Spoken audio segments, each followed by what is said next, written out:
July 30th, 1945, gitna ng Pacific Ocean. Isang napakalaking warship na may dalang lihim para tapusin ang World War II ang biglang sinira dahil sa torpedoes. 900 na crew ang namatay. Pagkalipas ng 4 na araw, 316 ang survivors. Pero may isang bagay dito na halos walang nagsasabi. Ang pinakamasakit na parte ay hindi ang paglubog ng barko. Hindi rin ang mga pating ang totoo. Nakalimutan ng United States Navy na nandoon pa ang mga lalaking ito. Hayaan mong ipakita ko kung paano nangyari iyon. Ang USS Indianapolis ay parang alamat sa dagat. 610 feet ng purong American firepower. Kayang umabot ng halos 33 knots. Isa sa pinakamabilis na heavy cruisers sa buong fleet. May dala itong Siyam na malalaking 8 pulgadang baril na kayang sirain ang kalabang barko mula sa malayo. Mismong si President Franklin Roosevelt ginamit ang barkong ito bilang personal niyang sasakyan sa karagatan. Ganun kataas ang antas nito. Pero may isang malaking problema. Walang sonar ang Indianapolis. Ibig sabihin, wala itong paraan para makita ang submarines sa ilalim ng tubig. At noong 1945, nagkalat ang Japanese submarines sa Pacific. Parang naglalayag ang barko na nakatakip ang mga mata sa pinakadelikadong dagat sa mundo. At dito na talaga nagiging kakaiba ang kwento.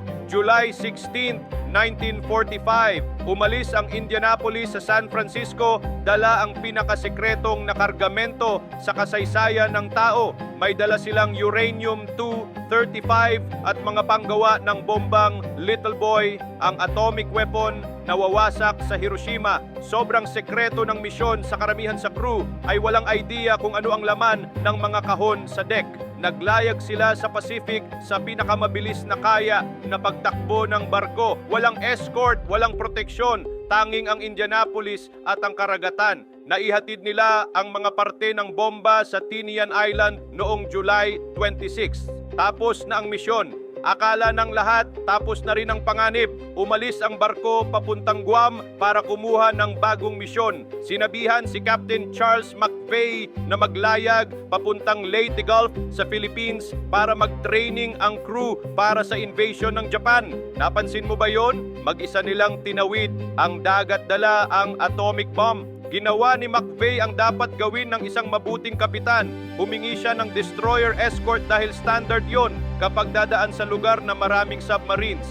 Pero ang Surface Operations Officer sa Guam, si Lieutenant Waldron, ay tumanggi. Sinabi niyang ligtas ang ruta, walang submarines, walang banta, walang dapat ikabahala. Pero hindi iyon totoo. Na-decode na ng Navy Intelligence ang Japanese codes gamit ang programang tinawag na Ultra. At malinaw ang babala ng Ultra. May Japanese submarine, ang I-58 na nag-aabang mismo sa rutang dadaanan ng Indianapolis. Ang commander nito ay si Mochitsura Hashimoto at ilang linggo na siyang naghihintay ng target. Alam ito ng Navy Intelligence, alam ito ng mga opisyal sa Guam, pero pinili nilang huwag sabihin kay Captain McVeigh. At eto pa, ilang araw bago umalis ang Indianapolis, may isa pang American ship, ang USS Underhill, na pinalubog ng Japanese submarine sa parehong lugar. Hindi rin sinabi iyon kay McVeigh. Para sa akin dito, nagsimulang masira ang lahat. Ito ang sandaling nagselyo sa kapalaran ng 880 lalaki. Hating gabi, July 30th, 1945, ang Indianapolis ay mahinahong naglalayag sa madilim na tubig sa bilis na 17 knots. Karamihan sa 1,176 na sakay ay tulog. May ilan na natutulog sa deck dahil mas malamig doon. Patay ang lahat ng ilaw habang tahimik silang dumadaan sa enemy waters. Mukhang normal ang lahat. 12:15 a.m. 2 torpedo mula sa I-58 ang tumama sa starboard side. Ang una ay halos naglaho ang harapan ng barko. 60 feet ng bow ang biglang nawala sa apoy at mga baluktot na bakal. Sumabog ang aviation fuel. Ang ikalawang torpedo ay tumama malapit sa ammunition storage. Sobrang lakas ng pagsabog na bumutas ito ng maraming deck. Nawalan ng ilaw ang buong barko. Wasak ang electrical system. Sinubukan ng radio rooms na magpadala ng SOS pero walang kuryente. Wasak ang communication system. Si Woody James, isa sa mga survivor, ay natutulog sa ilalim ng gun turret nang ihagis siya ng pagsabog na parang laruan. Pagtingin niya sa unahan, wala na ang barko, dagat na lang ang nandoon. Mas lalo pang lumala ang sitwasyon. Umaandar pa rin ang barko sa bilis na 17 knots. Ibig sabihin, libo-libong gallons ng tubig dagat ang pumapasok bawat segundo sa mga butas ng hull. Nagsimulang tumagilid ang Indianapolis sa kanan, 12 degrees. Pagkatapos, 15. Nagpanik ang crew na maglunsad ng lifeboats pero sobrang tindi ng pagkakiling. Karamihan sa bangka ay hindi na ibaba. Ang mga rubber rafts na nailunsad ay pinakawalan ng walang survival gear, walang tubig, walang pagkain.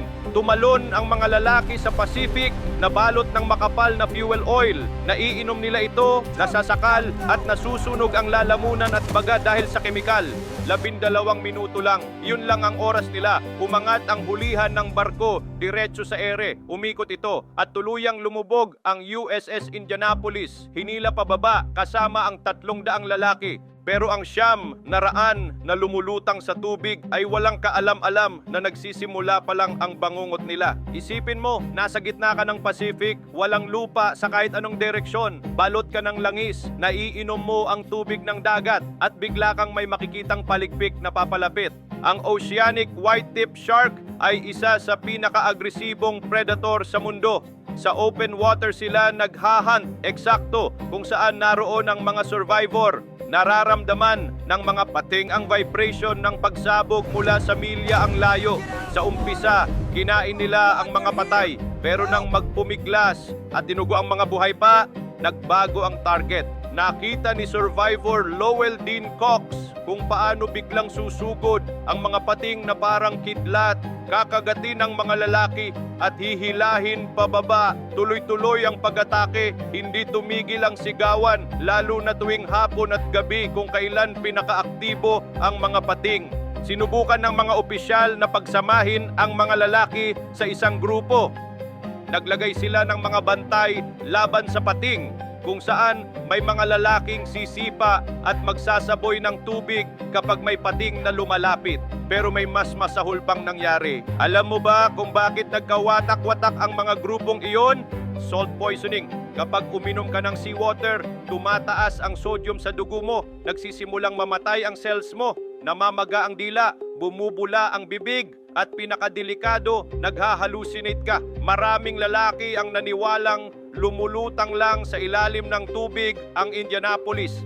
Akala nila may fresh water, may gatas, may cafeteria, kaya umalis sila sa grupo at lumangoy palayo at doon naghihintay ang mga pating. Sa araw nasunog sila dahil sa matinding sikat ng araw. Nasunog ang mata nila, nababalutan ng asin ng balat, nagiging masakit na sugat. Sa gabi, kahit mainit ang tubig, tinamaan pa rin sila ng hypothermia. Ang mga katawan na lumaban ng 3 araw ay sumuko na lang. Pero ang pinakahindi kapani-paniwala sa lahat, walang kaalam-alam ang United States Navy na nandoon ang mga lalaking ito. Dapat dumating ang Indianapolis sa Leyte Gulf noong ika-31 ng Hulyo para sa training. Hindi ito dumating, hindi nag-report ang training officer, hindi nag-imbestiga ang port director. May ilan na inakalang na divert lang ang barko, walang tumawag, walang nag-alarma. Ito ay pagkabigo sa lahat ng antas ng pamumuno. 4 days, 4 na araw na palutang-lutang ang mga survivor habang walang ginagawa ang Navy. August 2, 1945. Si Lieutenant Wilbur Gwin ay nasa routine patrol sakay ng PV-1 Ventura. May problema ang antena niya kaya inaayos niya. Pagtingin niya sa labas, nakita niya ang malaking oil slick. Pagkatapos, mga tao, maraming tao sa tubig. Dumating si Lieutenant Adrian Marks sakay ng PBY Catalina. Nakita niya ang mga pating na umaatake, kaya sinuway niya ang utos at lumapag sa dagat. Nasira ng tuluyan ang eroplano pero nailigtas niya ang 56 na lalaki. Nang mapuno ang cabin, itinali nila ang mga survivor sa pakpak gamit ang parachute cord. Ang USS Cecil J. Doyle ang unang dumating. Gumawa ng matapang na desisyon si Captain Graham Claytor at itinutok ang searchlight paitaas bilang beacon. Dumating ang iba pang barko.